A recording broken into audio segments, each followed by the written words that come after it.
Welcome to Surna media. This is RJV. అయితే కవిత అరెస్ట్పై మనం చూస్తూ ఉన్నాం. అనేక విధాలైనటువంటి చర్చనీయాంశాలు జరుగుతున్నాయి. అదేవిధంగా కవితకు సంబంధించినటువంటి అభిమానులు కావచ్చు, శ్రేణులు కావచ్చు, పెద్ద ఎత్తున అక్కడ నిరసన చేస్తున్నటువంటి పరిస్థితి మనం చూస్తున్నాం. ఎందుకంటే ఆమెకు మద్దతుగా ఉన్నారు. కవిత ఎటువంటి తప్పు చేయలేదు, అందుకే ఈ అరెస్ట్ అనేది కరెక్ట్ కాదని చెప్పి కూడా తెలంగాణలో అంతా కూడా చెప్పుకుంటున్నారు. అయితే కవితకు సంబంధించిన అరెస్ట్ ఎంతవరకు కరెక్ట్ అంటారు? ఇప్పుడు అధికార పార్టీలు లేకుండా ప్రతిపక్ష పార్టీలో ఉంది కనుక ఇటువంటి అరెస్టులు జరిగాయని చెప్పి నమ్ముతున్నారా లేదా, ఇది ఎప్పటికైనా అరెస్ట్ జరగాల్సిందేనా అనేటువంటి విషయాలు మొత్తం కూడా పబ్లిక్ వాయిస్లో ఏమనుకుంటున్నారు అనే దాన్ని వినడానికి మాత్రమే మనం ఇంత దూరం వచ్చాము. అయితే ఇక్కడ ఉన్నటువంటి చాలా మంది వరకు ఎడ్యుకేటెడ్ పర్సన్స్ ఉన్నారు కాబట్టి ఒకసారి సార్తో మాట్లాడదాం. సార్ నమస్తే. సార్, కవితకు సంబంధించి అరెస్ట్ జరిగింది అక్కడ, అది ఎంతవరకు కరెక్ట్ అని మీ అభిప్రాయం? చట్టము తన పని తాను చేసుకుంటూ పోతూ ఉంటుంది సార్. రెండోది, ఇది కవిత విషయం వస్తే 2 సంవత్సరానికి నాంచారు. సుప్రీంకోర్టుని అడ్డు పెట్టుకొని స్టేలు తీసుకొని వచ్చుకోవటం, ఆ స్టేల్తో కాలం గడుపుతూ ఉన్నారు రాజకీయ నాయకులు. దానికి కొత్త రూల్స్ పెట్టుకొని ఏ కేసు అయినా కానీ 3 నెలల్లో పూర్తి చేసేటట్టు మార్చుకోవాలా. కవిత కేసు రెడ్ హ్యాండ్గా ఇటు ప్రూఫ్తో కూడా దొరికింది. ఈ రకమైన కేసుని అరెస్ట్ చేయకపోతే ఇంకే దొంగగాడ, నేను ప్రతి ఒక మాట ఉంది, నన్ను అరెస్ట్ చేస్తే సింపతి, ఒక పేదోడు కొడితే సింపతి లేదు, ఒక మాజీ ముఖ్యమంత్రి కూతురు అన్నారంటే సింపతి, ఒక రిక్షావాడు కొడితే వాడికి సింపతిలే, ఒక పేదోడు దరిద్రానికి సింపతిలే. కోర్టులు ఒక బ్యూటీ పార్లర్ పెట్టుకున్న అమ్మాయి, ఒక బాడుగింట్లో ఉన్న అమ్మాయి లగ్జరీస్ కోట్లలో ఇల్లు కట్టుకొని బతుకుతుందంటే దాన్ని అరెస్ట్ చేస్తే మోడీ చేశాడు కేడీ చేశాడు అని మాట్లాడుతున్నారంటే ఇది మన దేశం. మోడీకి కవిత అరెస్ట్కి సంబంధం ఏంది? అది ఒక ఇండివిజువల్ అటానమస్ బాడీ. ఆ బాడీ చేస్తుంటే నోటికి వచ్చినట్టు ఎవరు నోటికి వచ్చినట్టు ఎవరు నోటికి వచ్చినట్టు. వాస్తవానికి ఏం జరిగిందంటే సార్, ఇక్కడ టీఆర్ఎస్ పార్టీ అధికారంలో ఉన్నప్పుడు ఇటువంటి అరెస్టులు ఎన్నో వచ్చినా గానీ జరగనటువంటి పరిస్థితి ఇప్పుడు అక్కడ ఉన్నటువంటి కాంగ్రెస్ గవర్నమెంట్ ఫామ్ లో ఉంది. సో అందువల్ల ఈ విధంగా జరుగుతున్నాయి. కాదు, అక్కడ కొంతమంది అప్రోచ్ గా మారారు. మారి కవిత రిటర్న్గా డైరీ దొరికింది నిన్న. కవిత డైరీలో ఎవరెవరికి ఎంత ఇచ్చింది, డబ్బులు ఇచ్చింది ఆ డైరీలో ఉంది. ఆ డైరీ కోర్టుకు సబ్మిట్ చేశారు. పట్టించి దాన్ని ఒక దొంగని రెడ్ హ్యాండ్గా పట్టుకుంటే నా మీద కుట్ర జరిగిందంటే ఈ దేశంలో ఎవరిని అరెస్ట్ చేయలేవు. ఇది ఒక ప్యాషన్ అయిపోయింది. నిన్నటిదాకా అడక్కునుకుంటారు. ఉన్నట్టుండి నేను మార్పులు తెచ్చాను, నేను తెలంగాణ తెచ్చాను. ఎంతసేపు చెప్పుకుంటావు నువ్వు తెలంగాణ తెచ్చింది? ఎంతోమంది నిరుద్యోగులు, ఎంతోమంది ఉపాధ్యాయులు, ఎంతోమంది కార్మికులు వాళ్ళ శక్తి వంచన లేకుండా సమ చేస్తే తెలంగాణ వచ్చింది. అసలు తెలంగాణ వచ్చేదానికి వీళ్ళందరికన్నా ముందు 82లో మేము ఒకసారి మీటింగ్ పెట్టుకున్నాం హైదరాబాద్లో. అంటే మీరు కూడా హైదరాబాద్ నుంచి? కాదు, నెల్లూరు. హైదరాబాద్లో మీటింగ్ పెట్టుకొని సోవియట్ రష్యా లాగా మనం చీలిపోకూడదు, అందుకని చిన్న రాష్ట్రాలు చేస్తే చీలిపోము అని హైదరాబాద్ కేశవ్ మెమోరియల్లో మీటింగ్ పెట్టుకున్న రోజు చిన్న రాష్ట్రాలు చేయాలన్న ఫస్ట్ స్లోగన్ ఎత్తుకుంది మేము ఆర్ఎస్ఎస్గా.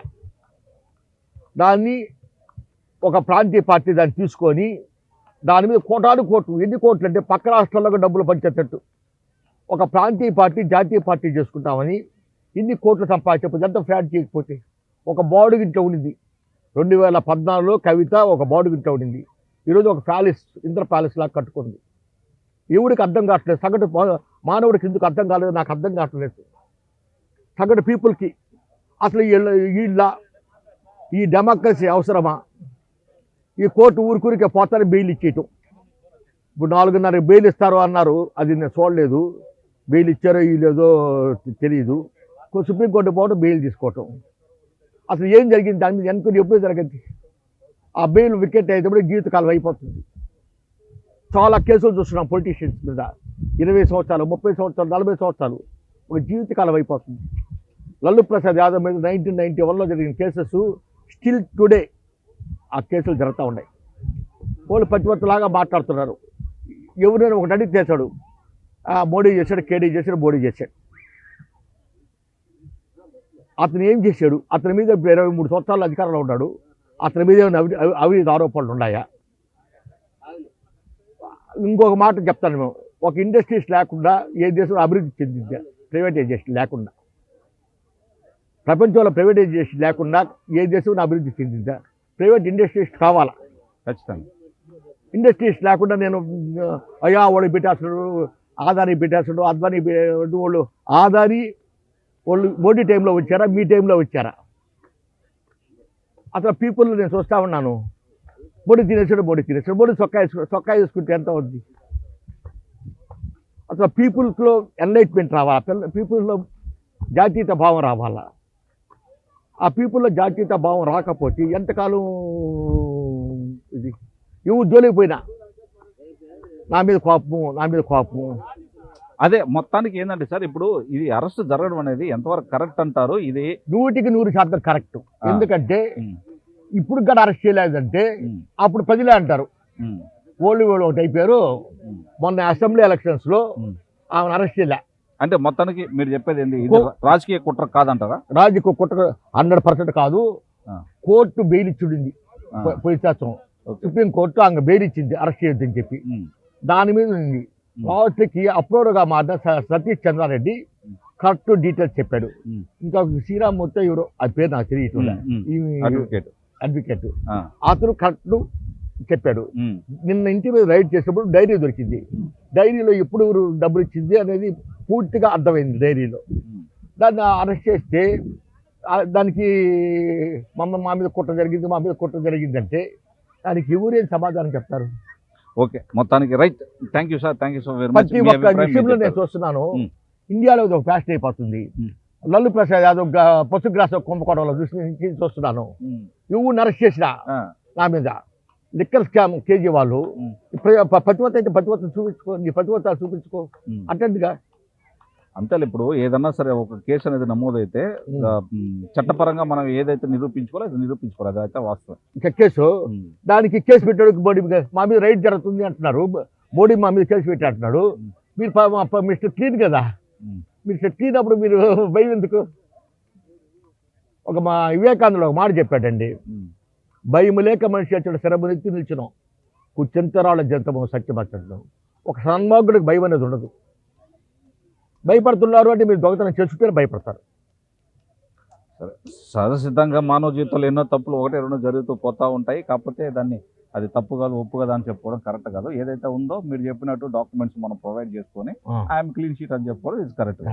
So anyhow thank you sir. నమస్తే. కవిత అరెస్ట్ పై మీ అభిప్రాయం ఏంది యాజ్ ఏ ఒక జనరల్ కామన్ మ్యాన్? సార్, తప్పులు ఎన్నువారు తమ తప్పులు ఎరుగురయ్యా విశ్వదాభిరామ వినురవేమ అన్నాడు వేమన గారు. ప్రతి ఒక్క రాజకీయ నాయకులు ఈ రోజులలో పదవి కోసం ఏమి చేస్తున్నారో ప్రజలందరికీ తెలుసు. మన నెల్లూరు జిల్లాలో పుచ్చలపల్లి సుందరయ్య గారు ఉన్నారు. అటువంటి మహానుభావులు ప్రజల కోసము జీవించేటటువంటి వారు. ఈ రోజులలో ఏ రాజకీయ పార్టీ ప్రజల కోసం జీవించటం లేదు కాదు కదా, వారి యొక్క ఔన్నత్యం కోసం, వారి యొక్క పదవుల కోసమే నడుస్తుంది. భారతదేశంలో ఆ లిక్కర్ స్కాము సిసోడియా గారు అరెస్ట్ అయ్యి ఎన్ని దినములైందండి?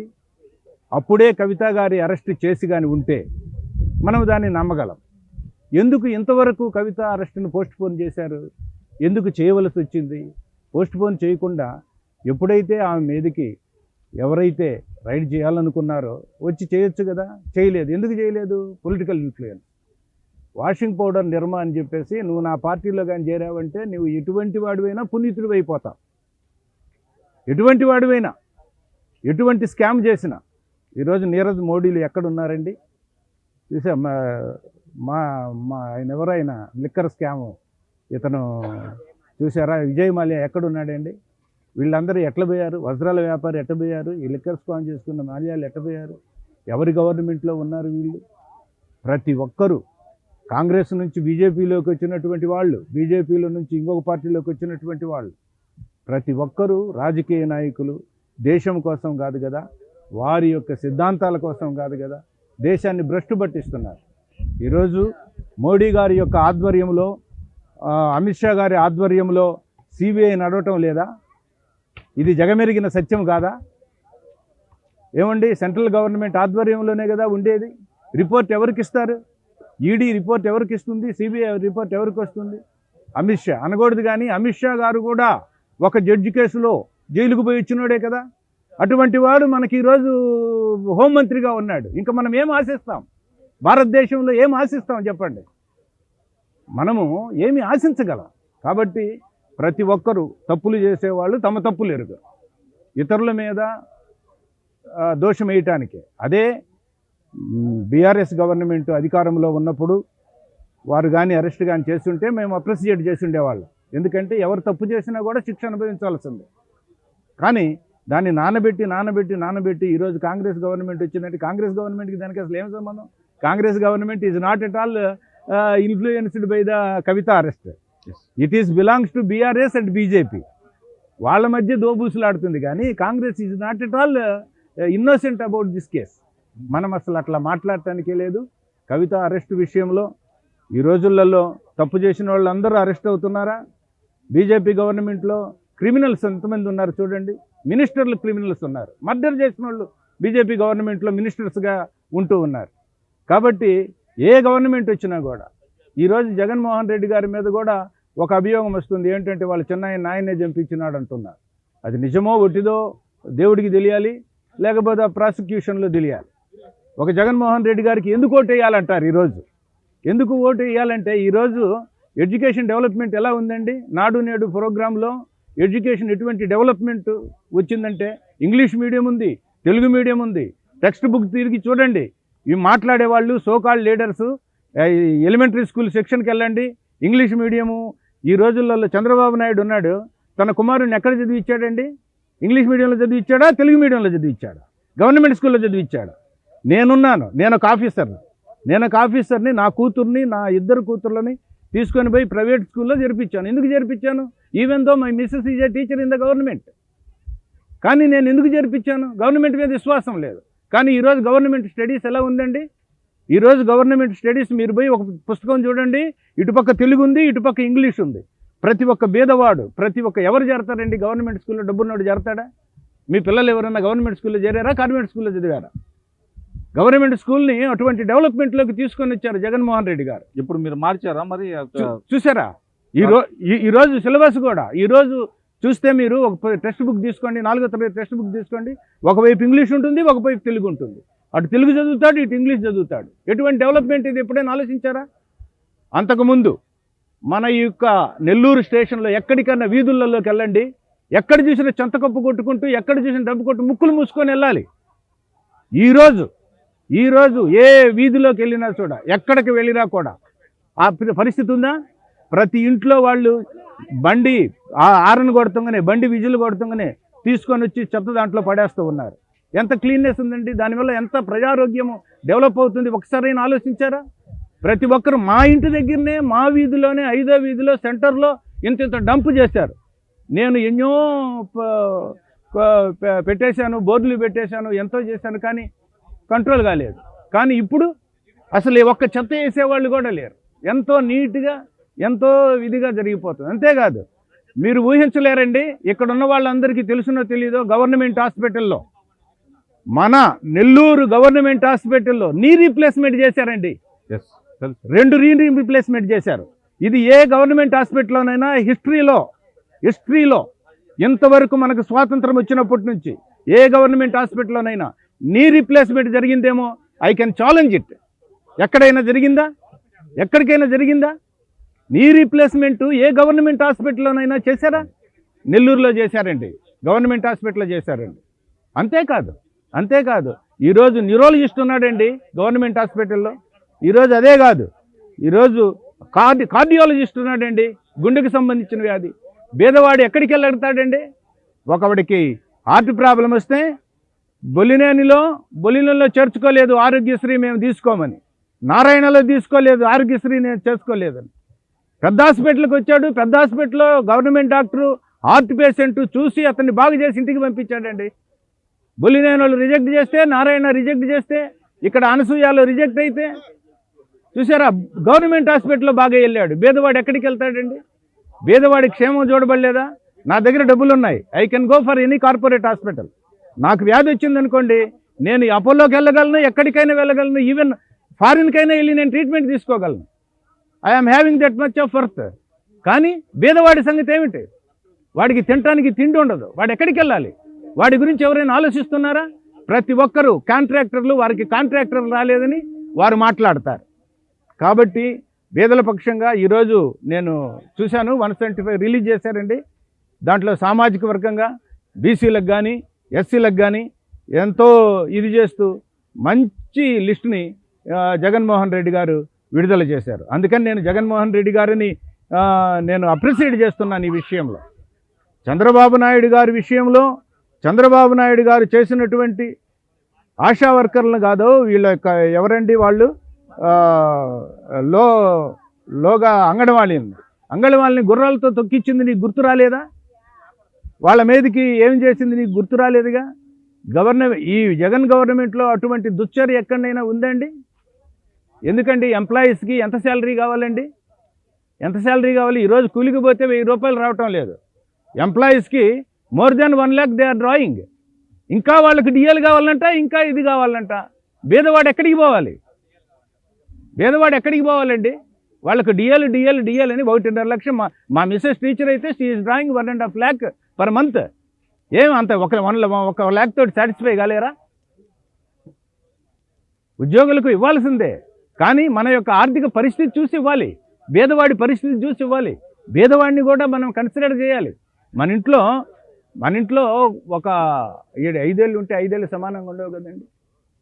మన ఇంట్లో కూడా అన్నదమ్ములు ఉంటారు కదా, వీళ్ళంతా చెప్పేవాళ్ళంతా ఆ రాజకీయం ఈ రాజకీయం అంటారండి. అన్నదమ్ములలో ఏమైనా తమ్ముడికి ఏమైనా కొంచెం తక్కువ పొలము ఎక్కువ పొలం ఇచ్చినటువంటి అన్నలు ఉన్నారా? సమానంగా రావాల్సిందే తీసుకుంటారు. ఒరే వీడు తక్కువగా ఉన్నాడే, నా కొడుకు అమెరికాలో ఉన్నాడే, నా కూతురు అమెరికాలో ఉంది, నాకెందుకులే పోనీ, మా తమ్ముడు కొంచెం తక్కువ స్థితిలో ఉన్నాడు కదా, వాడిని కొంచెం పోనీలే 1 ఎకరా పొలం ఇద్దామని ఇస్తాడా?